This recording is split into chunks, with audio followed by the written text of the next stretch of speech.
Hey buddies, it is Saturday and we're about to do a 4-play Friday today at 3 o'clock Pacific time, but I'm really here to tell you about Kuni, I don't know which one anymore. I forget which one was the wrong one and which one was the one I was trying to troll you with, so I'll say both.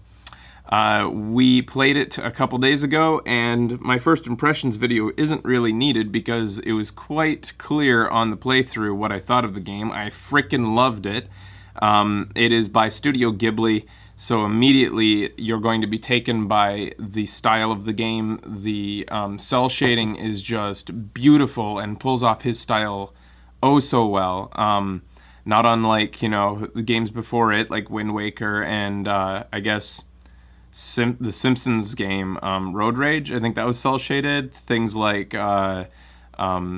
other cell shading games. I remember the Dreamcast game that we just played with the roller skating, Jet Set Radio, stuff like that. But this one, I would say, as far as cell shading jobs go, was probably really difficult because, yes, Studio Ghibli's style has always been sort of a cartoony and would lend itself to cell shading, but it does have intricacies that other styles don't have, and it wasn't designed specifically for cell shading. So I feel like they had a real challenge on them to make this still true to the Miyazaki, I think, vision, and bring it across in a video game way that felt authentic. And they did, as far as I go. I'm not like the biggest Ghibli fan. I've seen Howl's Moving Castle and I loved it. I've seen Princess Mononoke and a couple others that I can't remember exactly. But I love, like, his style is just so, it's beautiful and friendly and warm, but at the same time it's got these elements of sort of sinister and terrifying to them. And he has a very distinct sort of theme with all of his movies where it's a beautiful sort of Disney-esque world, but then it's got these elements of, oh my god, to it, and just Princess Mononoke especially, but all of them, like they have some you just watch them. And I'm going to be watching more myself after having played this game because it really gave me the Ghibli itch, I would say. I've heard, after we played the game and we saw a bunch of little cat people in this one city. It's the first city you come to, and there's cat people that live there, as well as humans and birds, bird people. And I've heard that there's a Ghibli movie in which there's an entire kingdom of cats. So you guys told me about that. I'll have to go check it out. As far as the game goes, there's not much to say. It's beautiful. It is refreshing to see some fresh. It's refreshing to see life breathed into the JRPG genre. A genre that, although you will see me rant and rave about it often on the show, I grew up loving it. I grew up with Chrono Trigger, Earthbound, and Final Fantasy III. Final Fantasy III, as it was released here in America. I'm the type that embraces the marketing given to us on the West, in the North Americas. If it was released here as 3, then it will always be Final Fantasy III, as well as Earthbound will always be Earthbound to me, not Mother 2. I'm sorry, I know it's Mother 2, but it's Earthbound. That's what I grew up with. Anyways, so JRPGs to me, I loved Final Fantasy VII, but that was like one of the very few of the last while that I've enjoyed JRPGs. I just feel as though the characters have always been very cliche, rehashed over and over, very melodramatic, and sort of angsty teens, sometimes not teens, but just aloof, forlorn type characters that I just don't relate to, and I don't think a lot of people in the West relate to. Do the people in Japan really relate to these types of characters? I'm not speaking for every JRPG. I haven't kept up with every single one because, I'll be honest, I've been a bit dejected about them, so I've kind of steered clear.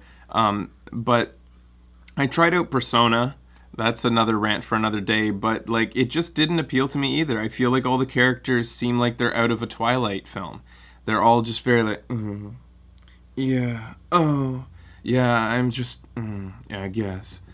sort of stuff, and I don't like it. So the cheerful optimism of Ni no Kuni is really appealing to me because of that, and it reminds me of sort of the way Earthbound was unorthodox in its setting, because this thing starts out set in like what looks like 1950s America kind of, and then it obviously, if you've seen any media for it, it ends up in a fantasy setting. But from what I can tell, we didn't get quite to that point. You're going to be going back and forth between those two settings as you play, and that's really original concept. The only thing I found not quite so original about it, and I don't know if it was like, jumping on the Harry Potter bandwagon or not, but the protagonist's main story, his life story, is very similar to Harry Potter's just at the get up and go. And I'm not going to go into it in too much detail here, because if you didn't watch that, if you've really been avoiding spoilers, well, you probably wouldn't be watching this. Okay, I'm going to tell you. The fact that Harry Potter lost his parents, this little guy loses his mom at the beginning. Then he's told that he's the chosen one by somebody from another world. I don't know if it was another world in Harry Potter, if it's the same world just from a different place in the same world. I don't care. It has striking similarities. It's kind of it starts in that sort. I don't know about Harry Potter, but isn't it like kind of 1950s-ish? Doesn't that where he doesn't come from modern times, does he? I don't know. I don't give a shit. I'll stop putting my foot in my mouth then. I just thought that they were a little bit similar. Not a big deal, though. The characters are adorable. The enemies are adorable. Your sidekick is adorable. Maybe at times a little bit too sugary. I was saying during the playthrough that I felt like I was going to get a toothache from playing this, just because I'm seeing all the cheerfulness. I acknowledge it. I am waiting for that Ghibli stick it to you moment where it gets all kind of terrifying and cynical, because I need that balance. I'm a cynical guy, and I can't take all that cheerfulness for too long. Other things, I don't know what else there is to say. Oh, my other nitpick. Remember, when I nitpick, it's because I love a game. It's not because I see the places for improvement that I would like to see. I thought that the music was a little distracting at the beginning. It's beautiful. It's by the Tokyo Philharmonic, but it sometimes didn't fit the setting. It just felt like it was kind of thrown in there, like blasted because they had it or they didn't know what else to put in that moment. It sometimes gets dramatic when it shouldn't be getting dramatic, and sometimes feels like battle music when you're just exploring a quiet area. I would have liked to see, what I'm a big fan of in games is layered music, where the music dynamically gets more energetic based on the situation because it has layers that are applied. So like there might just be like a calm layer, and then if it starts to get more exciting, the developer has a trigger that puts in the more exciting layer, and it goes over top of the calm layer, so they don't need to like create different songs. It just kind of starts lapping itself over top, and as it dies down, as the action dies down, it just removes some layers. And it feels very natural progression between the two. I can't think of an example right off the top. I know that Uncharted did it, but lots of games do it nowadays. And I felt it missing from this, but that's just a nitpick. The dialogue at the beginning, and this is kind of typical of a lot of JRPGs, felt kind of very slow, really driving home the tutorials before I got into any real action. I also would have liked to spread out a little bit of, kind of like on our Mass Effect playthrough that we just did, spread out a bit of the talking to people. I know that I didn't have to go into town and immediately talk to everybody. That's how I am. I'm OCD. I have to do things in order. So I would have liked it if there was more excuse for battles in between exploring the town. But instead I had to explore that entire town in one shebang, and it took up like pretty much the entire episode after we had our initial encounter with the tree. You're a wizard in it. You got magic spells. You've also got a familiar who fights for you. You can customize yourself. You can customize his equipment, his abilities. You can feed him things to increase his attributes. Your attributes seem to be automatically added as you level up, which is a relief. You guys know me. I don't like to get into that, especially on the show. I'm not a big fan of getting into that intricate, strategic, inventory management I hate.